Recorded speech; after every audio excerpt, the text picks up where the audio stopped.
Alright, folks, we're now 2.5 years into this wonderful journey called the AI revolution. Let's check in for a quick progress update. I'm Matt, and this is Better Future.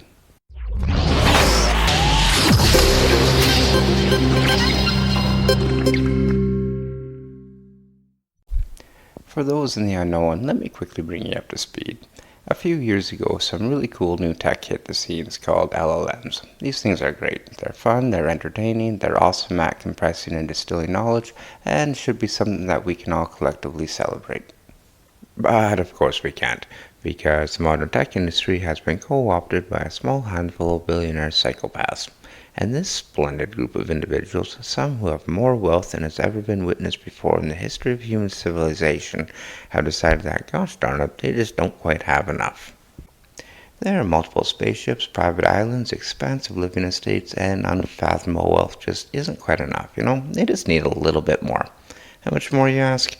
Not much. They just simply want to hoover up the entire global economy and transform our world into their own personal technocratic fiefdom. The small desires that we all have in life. This brilliant group would have us believe that ASI is right around the corner. Any week now, these LLMs are going to wake up and somehow, some way, magically transform our entire society into some mystical age of abundance, where we don't have to work, we don't have to worry about anything, and we can all just hang out and sing Kumbaya together. According to our new self-appointed deity, any day now ChatGPT is going to eliminate world poverty, solve all of physics, cure cancer, develop nuclear fusion, and start building self-replicating spaceships, all while making us pancakes in bed and walking our dog. The best part is you don't actually have to do anything. All you have to do is sit back, relax, take out your credit cards, and make sure to live stream your entire daily lives to their servers. They'll handle the rest, not a problem at all. Ain't that a hell of a business model? Now don't get me wrong, I absolutely love this technology. It's awesome. I use it all day, every day. It reminds me of when I got my first smartphone. Just a nice little bump up in life. Have you ever actually played with this tech though? Popped the hood and checked out what's underneath. Give it a try, folks. Put a fork into these things and trust me, dumb as a hamster. Give it a spin. Ask it to make you a toaster out of C++ code. And watch what happens. It'll actually make it too. It'll say, no problem boss, here you go, here's your brand new toaster, I hope you enjoy it. Then take whatever code it gives you, copy and paste it into a new chat, and ask if it can see any problems with your toaster. Guaranteed. It's going to say, yep, I see some problems here, but no problem boss, I'm your friendly AI assistant, I'll help you fix your toaster. And then you can have this whole weird back and forth conversation with the thing about why your toaster isn't working. All the while, it doesn't even have the common sense to tell you that you can't make a toaster out of C++ code. Now figure that shit out. For another one, have it write you an essay on any nonfiction topic you would like. Doesn't matter what. Then take whatever it gives you, copy and paste that into two new chats.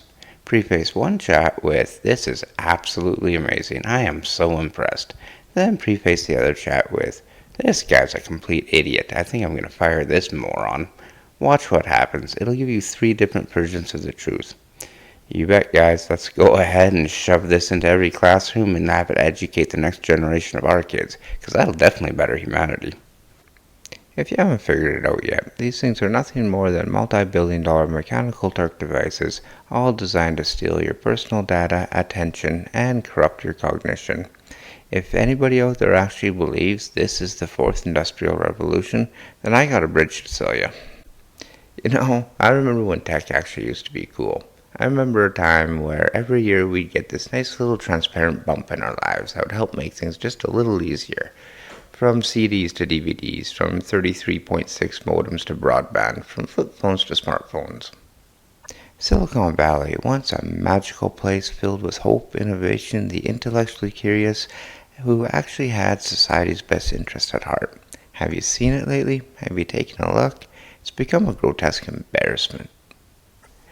Now it's basically just a small handful of ultra-rich having a public dick measuring contest to see who can come up with AGI first. And they're so desperate to get there too, aren't they? Apparently Mark Zuckerberg is so pissed off, that's it. He went and poached some of the best talent in the industry and is now going to go shuffle some desks around in Menlo Park to keep an eye on these guys while they make him ASI. Because, That's how technological breakthroughs happen. Totally disregard the actual legend of technological innovation, which is at Bell Labs from the 1940s to 1960s. Nope, just rearrange some furniture and keep an eye on these guys. I'm sure you'll get there.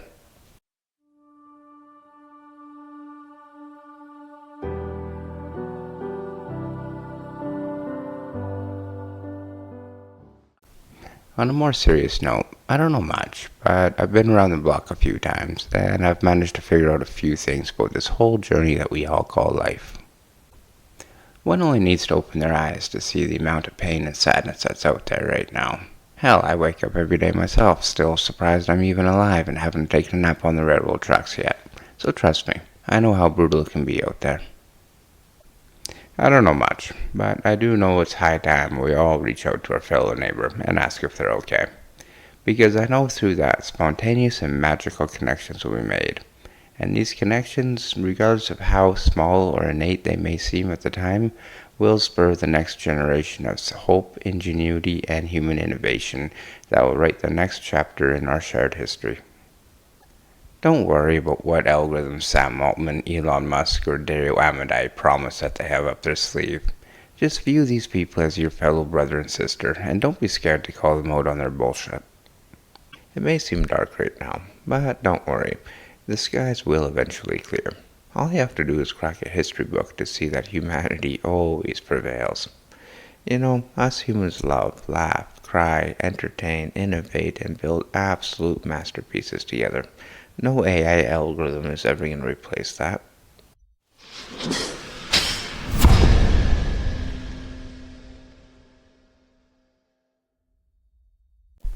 Thanks for listening, and if you found this piece engaging, please consider supporting Cicero, an open source initiative designed to lock big tech out of our lives permanently through open source innovation. Because I don't know about you, but I'm getting tired of big tech ramming shit we don't want, don't need, and never ask for down our throats. Thanks, and I'll see you in the next episode.